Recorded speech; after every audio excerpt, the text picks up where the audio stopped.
it's going to be educational, and hopefully she teaches us some way to save money in some classes. Excellent. That was a good introduction. We'll go ahead and jump right in. So the first slide answers the first question: what is an OER? It does, in fact, stand for Open Educational Resource. That means that it is an educational resource, such as, for instance, a textbook that you can use for free and without requesting permissions to do so, and more importantly, that your instructors can use for free and without requesting permission to do so. When we talk about open, we usually mean 5 things. These are called the 5 R's of openness.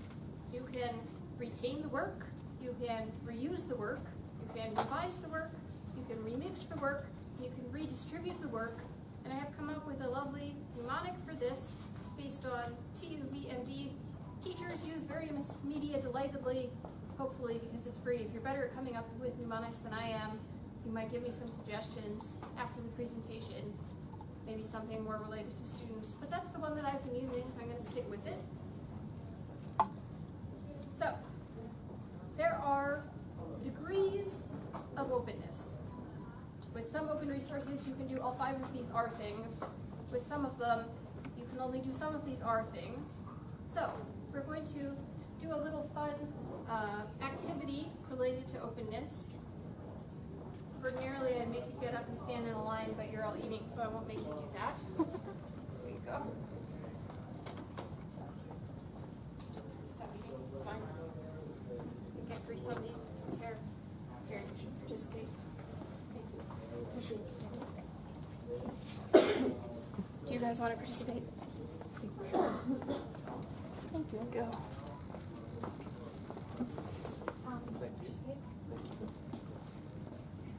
So, all of these little slips have a sentence or 2 on them about a resource that you could perhaps use in a way that is related to academia. Some of them are open, and some of them are less open. Does anyone want to volunteer to tell us how open you think your resource is on a spectrum from this is a very open resource to gee, this open resource is really not open at all? I think I'm probably like, on a scale of 1 to 10, probably like a 7 of not being that open. Okay, what does it say? You purchase a 1-year license to access online content on your textbook publisher's website. And I feel like that's not super open because you have to purchase something and then you only get it for so long. That's right. So in that case, it's really not very open at all. You can't retain it, as in you can't keep it forever. You can't reuse it for any other purpose. You cannot, well, maybe you could revise it for your own purposes, but you certainly couldn't share that with other people. You can't really remix it with any other sort of online exercises. And you can't redistribute it to your friends because you paid for a license for just one person. Does anybody else want to share? Mine says your professor assigns you to use an ebook available through a subscription, Forsyth Library. And you want to know on a scale of 1 to 10? Sure, by all means. We'll stick with it. You actually know this. You can guess. It's fine. We'll talk to them. I guess it kind of depends, is the way I look at this. So I guess on a scale of 1 to 10, let's say 5 in the middle, because it depends on the situation of the ebook. Yeah, it does really depend on how the library has licensed the ebook. Some ebooks, we do have a license that permits students to download chapters and hold on to those. I don't think we have any licenses where students can download the entire book and hold on to that. So maybe slightly open, but probably not very open would probably be a good answer for that, depending on the license. Yes?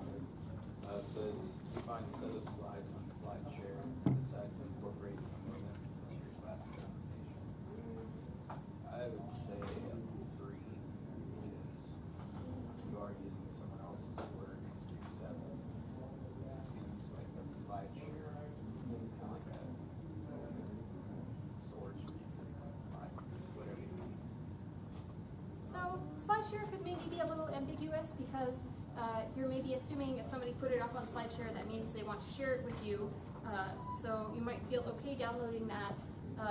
Somebody might have put a license on it to make it clear whether you're supposed to download it or not, or somebody might have uploaded it thinking, well, I'm just gonna share it on here and nobody should download it, those are my slides and I just want people to be able to see them, in which case you couldn't really do any of these things. So again, it depends, is the answer to that. Anybody else? Oh, I'll go. It says, you are making a music video for class and you want to remix 2 popular songs as your background track. And I feel like that's pretty open, I guess, because you're creating something new. And it's not like, I mean, it's probably not like super open because like there's copyright issues and stuff, but like if you're creating something new to use, maybe it's a little bit more open than that, than just like using one song. So this is actually a separate but related issue. So under copyright, there is a provision to copyright law called fair use. And depending on how you're using a copyrighted work, it might be likely to be declared by a court to be fair use and it might not be. Creative uses are in fact more likely to be declared by courts to be fair use. However, the songs themselves, probably not actually open, they're probably traditionally copyrighted. Anybody else? I think I'm at a 9. Okay. Because it says your friend gives you a copy of a PowerPoint presentation she made herself and says you're welcome to do whatever you want with it. And while I think that makes it very open, I wouldn't say 10 because if I tried to turn it into a class, I might still get called on plagiarizing. Yes, so plagiarism, also a related issue. It is not a legal issue related to copyright and licensing. It is more of a moral issue. Your professor might object to that. Your friend might object to it if perhaps you published it and made a bunch of money off of it. You don't really know, maybe based on that verbal thing. And they lie. You said I could do whatever I wanted with it. But was that true? I don't Did you know. get a written agreement that said that that was what was going to happen? All right, anybody else? No. Mine says your professor assigns you an open textbook from an online repository of open educational resources. I'd say that's pretty open as long as you cite it. As long as you sign it? Cite it, like if you use it in a Oh, as long as you cite it. Yes, that's also a related issue. Academic integrity, very important to cite the resources that you use. So, depending on the licensing terms of the textbook, you might be able to do all of these with it. You might not be able to do all of these with it, but if it's an open textbook, yeah, you can be pretty sure that it's probably fairly open. We like it when professors use open textbooks, that's good. We can talk a little bit about those. So, anybody else? You two in here? No, they're afraid of talking.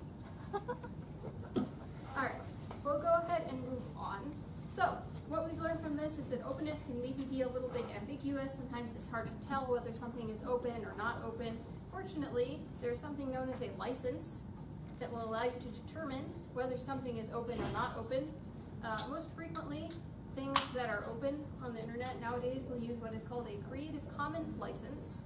There are 7 types of Creative Commons licenses, starting with the most open at the top, which is the CC0 license. That means if you put that on your work, you're releasing your work into the public domain. Anybody can use that however they want. They can use it for profit. It doesn't matter.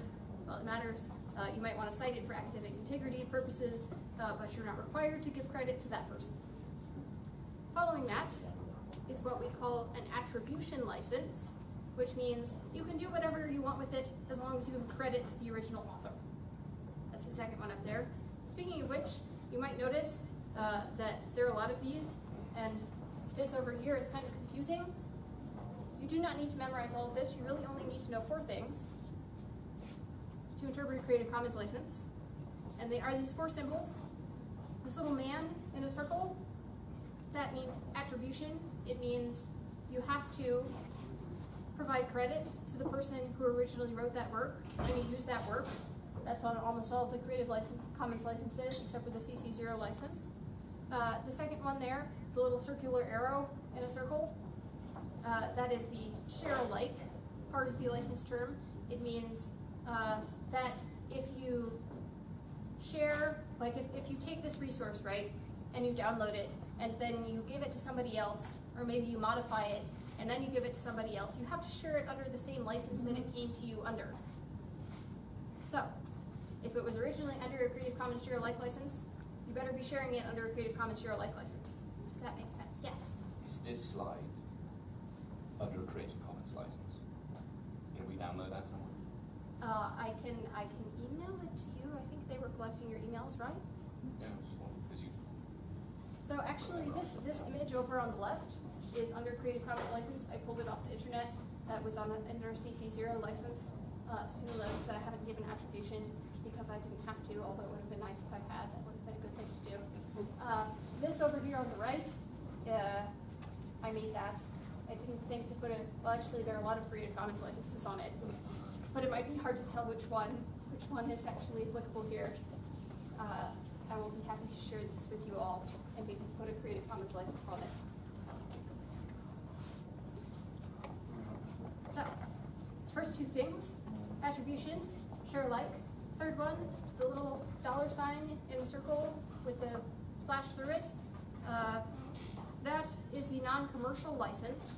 That means you can do whatever the terms of the license say, but you can't do it for profit. So like for instance, if your professor writes an open textbook and publishes it under a non-commercial Creative Commons license, a commercial publishing company can't come along and take it and then sell it to students for profit. And then this last one, little equal sign in a circle, no derivatives. That means you can take it, you can keep it, you can redistribute it, but you cannot make any derivative works from it, as in you cannot modify it. So, like our example earlier with the two songs that you wanted to remix, if they had been released under Creative Commons licenses with no derivatives, that would mean you can't remix them because that would be a derivative work, an adaptation. Does anybody feel comfortable repeating those four things back to me? Or even maybe just one of them? Attribution is you have to give that person credits, like when you're using it, like you're saying, I got this from here. The share alike is you have to use it under the same Creative Commons license, is that correct? That's okay. right. And then the non-commercial one is you can't make any profit off of it because that's wrong. And then the no derivatives is you can't like. So if I had like a big textbook and I wanted to make a little book out of that about like from like one chapter or something, I couldn't do that because that would be like a derivative work. Excellent. So, don't memorize this giant table. Be aware of those four things. Congratulations, you can all now read a Creative Commons license. So, moving on. That was the what is an OER portion of the presentation. Now we're moving along to the and why should students care portion of the presentation. So, we're going to talk a little bit about OERs in the world. OERs are sort of gaining momentum at the moment. You might have seen, ADP has asked me for a New York Times article related to this talk. Did that get shared with people, or is that something I should be talking about? I would talk about it. I think it did get shared. I'm not sure like how many people reached it though. Like how because sometimes things get like piled in Facebook, so like I don't know if anyone got to read it. All right, we will take a look at that now. So, this is an article about Amazon Inspire, removing some content over copyright issues. What is Amazon Inspire? We're going to be talking about that a little bit more, but it is a platform that Amazon just launched to distribute OER content, which may or may not be problematic. We'll talk about that too. That is one of many things this year that has happened. Sort of bringing OERs into mainstream visibility. Everybody knows what Amazon is. Not everybody knows what Amazon Inspire is, but perhaps people will in the next couple of years. Back to the PowerPoint presentation. Goodness, how many things do I have open? This one. All right, yes, here we were. In addition to that, there is an organization called Achieving the Dream that has just launched a grant project that has funded 38 community colleges in 13 states. By the way, Kansas is not one of them, just in case you were wondering, to create degree programs that use entirely OERs, as in for those degree programs, those 2-year degree programs. The students do not have to pay support anything. Currently, the legislature is considering something called the Affordable College Textbook Act, which would provide grant funding for OER pilot programs in higher ed that would be federal funding. And this year, also, the U.S. Department of Education hired a dedicated open education advisor. I'm going to talk about all of those in a little bit more detail. So, here is Amazon Inspire. As I told you, it's a directory of open educational resources. It is at the K-12 level. You might be wondering, well, why is it relevant then? It's possible that they could expand that coverage into higher ed. Even if they don't, as I said, this is raising visibility. It's currently in beta, which means people have to request access. And I believe only K-12 teachers can request access. So I don't have access. However, I have heard some things through the grapevine. It is in the Amazon format. It comes with, a search box and some filters and has all of the normal things that you would find in Amazon, like reviews and answered questions from other customers. I'm not sure you can call them customers, but they can actually buy customers. Some things that we know about Amazon Inspire, the default license is CC BY. That is an attribution license. BY is short for attribution. So there are also options for other Creative Commons licenses when you post something on Amazon Inspire, or a custom Amazon license. What is on that custom Amazon license, I don't know. That might be a cause for concern, or it might not. It doesn't provide any sort of printing or editing services. Basically, people just upload things and other people download things. That's my understanding of how it works. And documents can be uploaded in a variety of formats, including all of these. I'm not going to read them off. That's a lot of formats.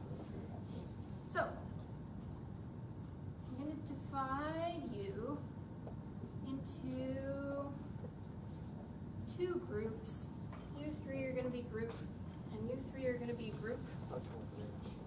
And you or not. You don't have to. This group over here on my right, you guys are going to talk about what might be some advantages of Amazon Inspire, why this might be a good thing.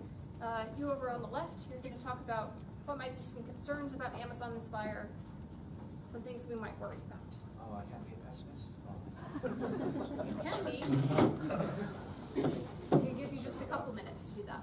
Well, I don't know what's on my customer Amazon license. I think that's easy conflict. But I mean, if I'm using Amazon Inspire, I might have a license. Yeah. I was thinking maybe if this becomes more widespread and it's something that was used for just sort of everyday life, like Amazon Inspire, which is in all K-12 schools, there's a lot of distinction of people who, if this was like a public school thing, parents choose public schools based upon the education that's given there, and if this becomes big enough and everyone's using the same resources, there's not a lot of distinction between individual schools. Okay, that's much. That was the Because that was say like a private school charges tuition, that's the exact same books. Maybe it may be limiting to, okay, this is just the basic information that we have, but there could be more, get more. That's a good point. Is that the Another thing, Especially I also think that sometimes the information might be limited. Like, there might be a lot of stuff, maybe like, especially I think they're kind of like breaking it down by area. Like, I want to see, like, I don't know if you can do that specifically. Like, I want to filter out science course documents from like publishers and campus who have like similar set standards, because most states have similar standards, but like not like federal standards. And so that could be an issue of like what you can and cannot teach. Like, what is your school standard? Like, what is your state standard? All right. You've stopped talking. This group has at least, so I'm going to stop you all. You can. No, it's okay. All right. So this group, would you be so kind as to share some things that you think might be good about this? you save money. Excellent. You and save money. Poor schools could have better textbooks maybe. Okay. access to more resources. Allow. Have access to more resources that they can give as well. Okay. The Texas State School Board would have less effect on everyone's textbooks not aware of. Do you want to tell us about it? Texas decides all of its school books every 10 years or so. They have a state elected text school board which reviews them and makes recommendations to change them. This leads to about every 10 years they're the biggest buyer of textbooks in the country, so a bunch of high school and junior high school book manufacturers will tailor their textbooks specifically to whatever Texas school board wants. Interesting. The most recent attempt has caused a great deal of kerfuffle as that board changed all of the programs, tried to remove any reference to anyone who wasn't white from the social studies things. They tried to stamp out any discussion at all of the theory of evolution and such. Interesting. Well, I learned my new thing for today. Do we want to talk about some maybe concerns about Amazon Inspire? Okay, so they brought up a point that poorer schools will have access to better textbooks. And something that we kind of thought was that a lot of times parents send children to schools based on the education there. And so if this became more widespread and was more of just a common everyday household sort of thing, everyone would just have the same education throughout the board. And so if you were paying more for a private institution or just like a better institution, but receiving the same education, like that could cause controversy. We also talked about how we don't know what's on the custom Amazon license, but you like if you were using it, you might know. But like there's sometimes like loopholes and like things that like make those types of licenses different, since it wouldn't be like a Creative Commons license, it'd be like an Amazon license. So there could be issues with that.